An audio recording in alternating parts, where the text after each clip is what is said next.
Hi there. Welcome. My name is Keith Bunn, pastor at New Life Christian Fellowship in Thunder Bay. Thank you for joining with us, and I pray that God would encourage you and give you a good challenge this time together. You know, as we prepare for Easter, we often have talked about the season of Lent and how people like to sacrifice and give something up. I've been asking over the last little while for people to take something on, not just give something up, but to take on prayer, more prayer. And by looking at the Psalms, I've been really wanting to look at how David and the writer of the Psalms, like today we're looking at a Psalm of Asaph, how they developed and looked at how God spoke to them. And the challenging thing is sometimes God doesn't always answer our prayers. And that's what we're looking at today. You know, we like prayer to open doors, like a key. Keys, we've been talking about prayer as a key, where those keys are really desires because we want to open doors. We want to get to where we're going, and we like to pray and experience that, God's hearing us. God listens and God answers. But what happens when we get a key that we take it in to get a copy made because we want it to work for our friends in that door? And we get the copy made and we come back and it doesn't work. And we take it back and maybe they recut it. Maybe they ask us to jiggle it a bit in the door, file it down. But what happens when what we've done for so long doesn't work? When we don't seem to get the answer that we desire from God? You know, David talks in Psalm 35 much about how challenging it is when God just doesn't answer. In Psalm 35, David had a problem. And the problem presents itself in verse 13. David prays, "Yet when they were ill, I grieved for them. I denied myself by fasting for them. But my prayers returned unanswered." You know, David is praying for some people that were standing in opposition to him, that were giving him a challenge. And so, wisely so, instead of hurling stones back, he decided to pray for them. Ask God to help them. Ask God to minister to them. He even went so far as to deny himself by fasting and praying. We've elevated sometimes in the Christian world the idea that if you fast and pray, you get your answer. There is no guarantee. Fasting is not about me all of a sudden getting immediate audience with God. Fasting is about me being refined and refining what I see when I pray for someone or when I pray for a situation. Fasting is not the pipeline to the heavens. Fasting is a way to break down my sinful heart and attitude so that I can see clear when I pray.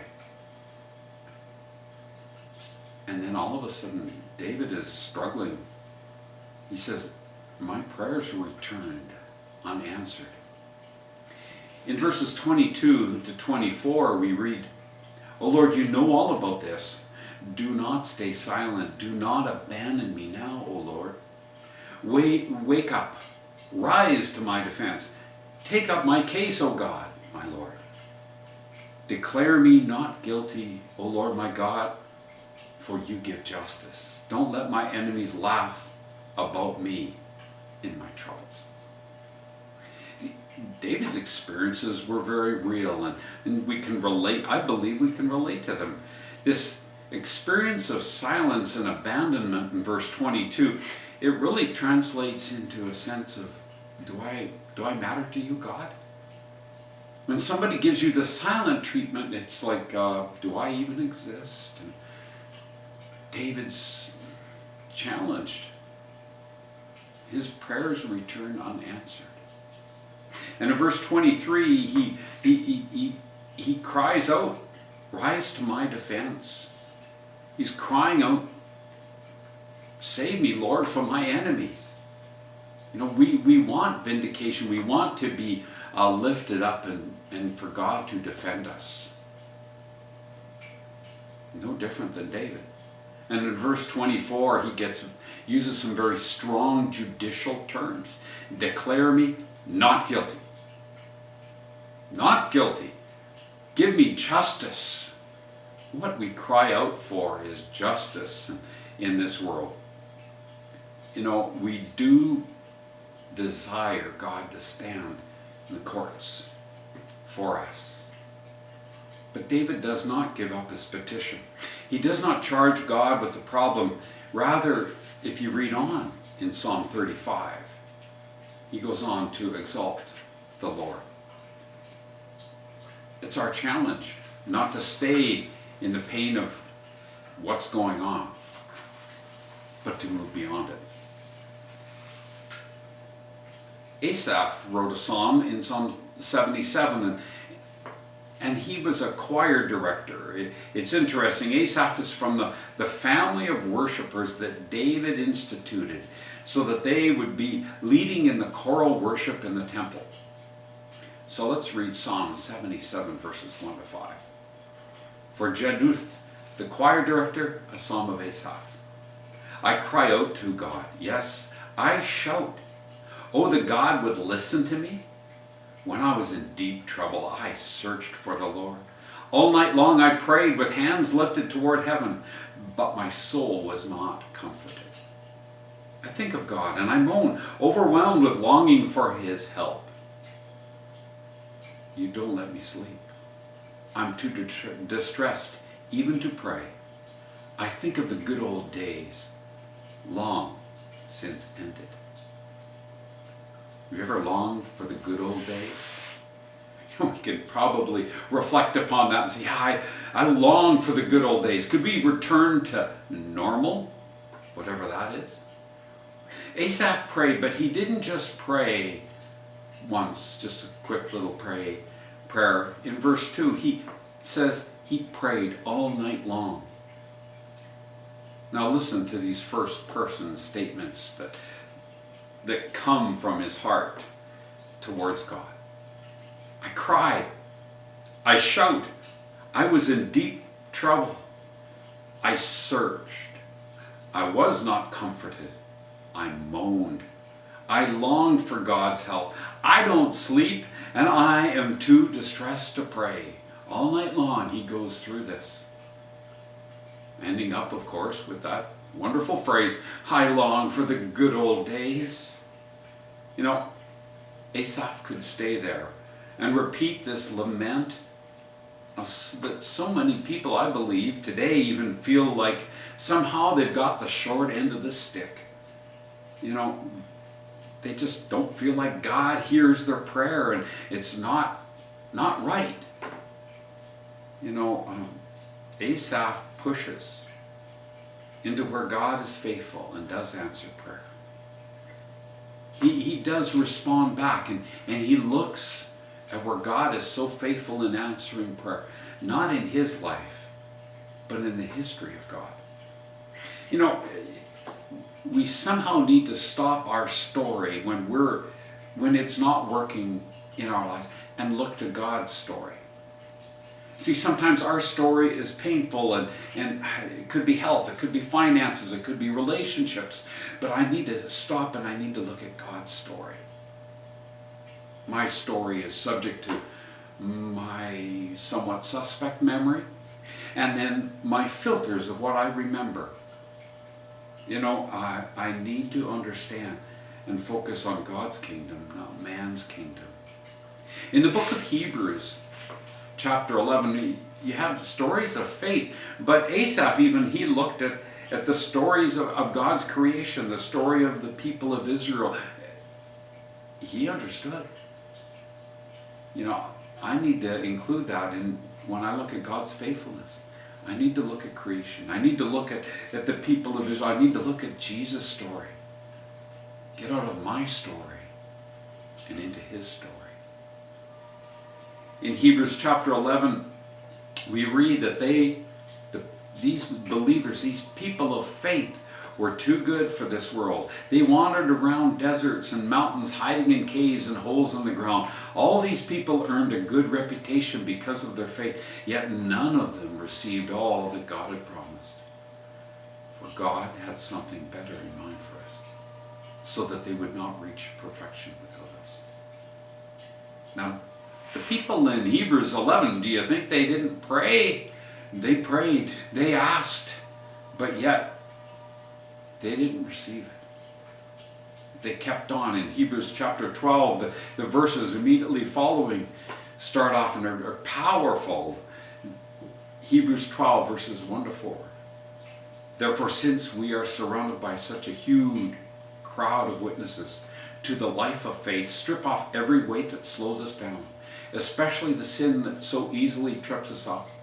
And let us run with endurance the race that God has set before us. And we do this by keeping our eyes on Jesus, the champion who initiates and perfects our faith. And because of the joy awaiting him, he endured the cross, disregarding its shame.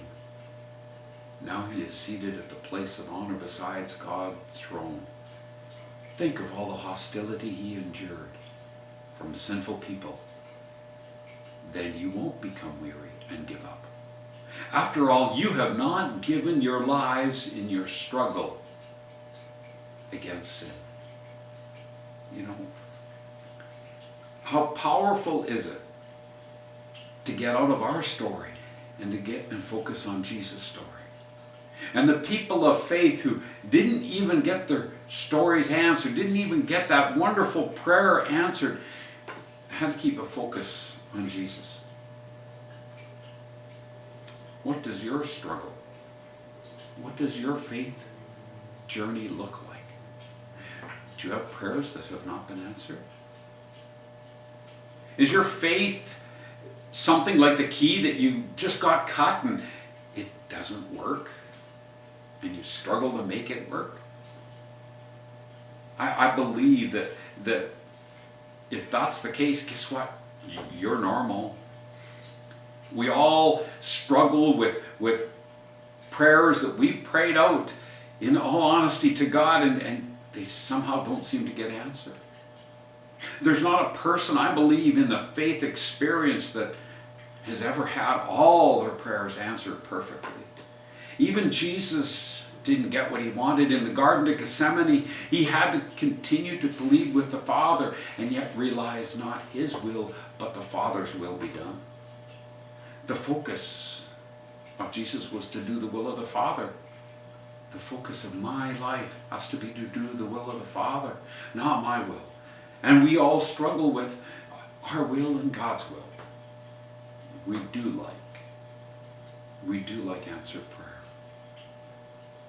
You know, an unanswered prayer is meant to refine you, not define you. We look at unanswered prayers, oh, I've lost it. He doesn't listen to me. I've got some horrible besetting sin. Maybe you do. But use it to refine you and find out, what is that sin? What am I missing? Don't be defined by something that doesn't work.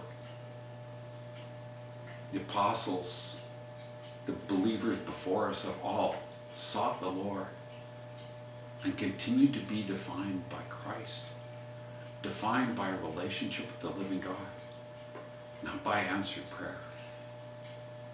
You know, maybe it's not the right time. Maybe it's a timing issue. I don't know. But I will not stop sending out an SOS signal to the Lord, asking for Him to answer my prayers.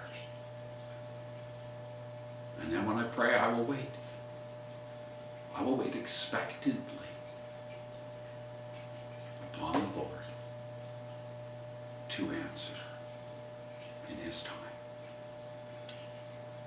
May God encourage you and challenge you in this day to keep praying. And don't be defined by answers. Prayers that aren't answered, be defined by how you respond to it. Thanks for joining with me. Be blessed.